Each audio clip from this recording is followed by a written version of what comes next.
В эти дни работа на Жатайской базе буквально кипит. Мастера должны успеть отремонтировать днище, чтобы освободить места для судов, идущих на зимний отстой. Одновременно сварщики латают сразу 5 танкеров, которые отправятся на стоянку в Пилидуй. Здесь были удары, погнуто было днище. Мы меняем, равняем. У кого-то небольшой ремонт, у кого-то большой. Бывает, что мы по 15, по 20 пароходов делаем за зиму. Днище и рулевые комплексы в последние годы повреждаются все сильнее. В верховьях якутских рек отмечается низкий уровень воды.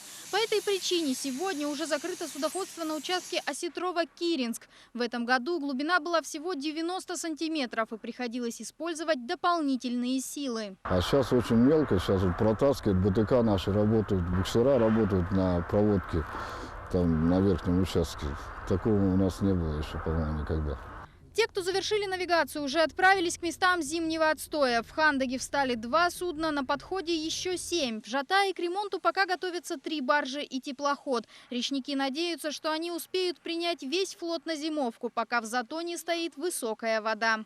Ежегодно на Жатайском судоремонтном заводе проходит ремонт порядка 140 единиц флота. По мере их прибытия в затон проходит расстановка по типажу и глубине. По плану весь флот должен занять свои места до 20 октября.